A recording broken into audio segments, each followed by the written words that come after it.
Hi, my name is Jen Hovland. I'm a floral designer and owner of Studio Louise Flowers. I'm located right on Main Street in downtown Stillwater, Minnesota.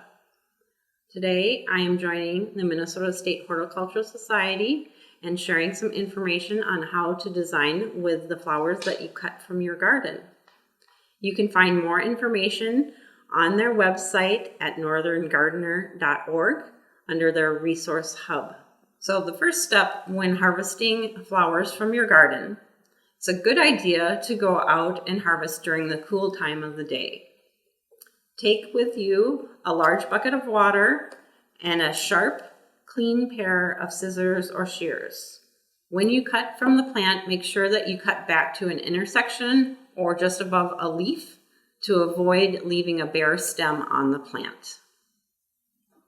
Once inside, you can take your stems, clean them of all the foliage, give each stem a nice angled cut, and insert it back into the bucket of water.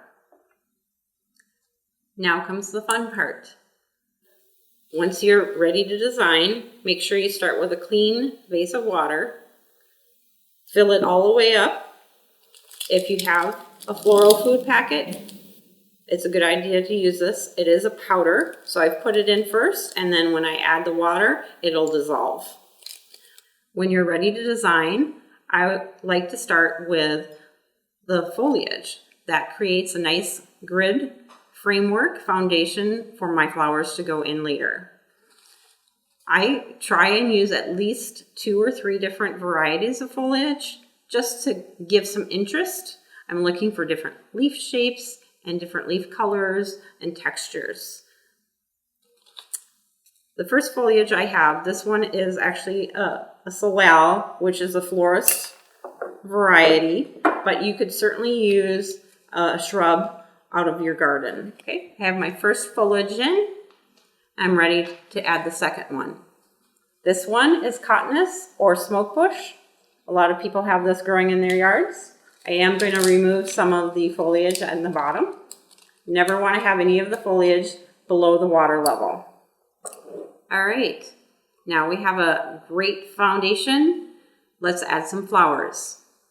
I've gone ahead and gotten some things that most people grow in their gardens, so it's easy to cut from your garden. I'm going to use some really cheery sunflowers. I have some beautiful snapdragons. And I also have a flower called gomphrena.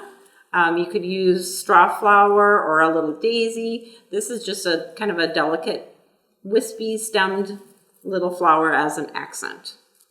So we're going to start with our focal flower.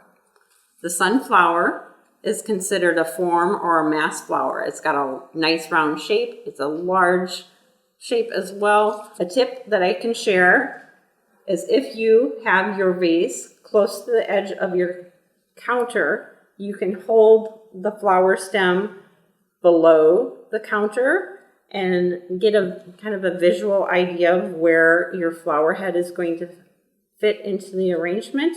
And then if I put my finger right here at the edge of the countertop, I know where to cut my stem, like that. And again, I am cutting with a nice angled cut. And then I will insert my sunflower down like so. And that's right at the height that I wanted it to be. Now I have my sunflowers added to the arrangement. I do want this arrangement to be viewed from all sides. So I have placed the sunflowers all the way around. They're nice and heavy. They have a lot of visual weight. So I am placing them lower down into the arrangement so it looks visually stable. The next flower type that I have is called the line flower. And we use a line flower in our arrangements to add height or to actually visually give direction towards a focal point. The last thing that we're going to add is an accent flower. An accent flower is anything that's smaller and is going to provide filler and kind of a foundation for the larger flowers. Could be something like, even like baby's breath is a traditional accent flower. In this case, I've got an annual called Gomphrena, and I like how it's got these long, wispy stems. We have our finished design. Very simple design, came straight from our garden. Thank you again for joining me. I'm Jen Hovland from Studio Louise.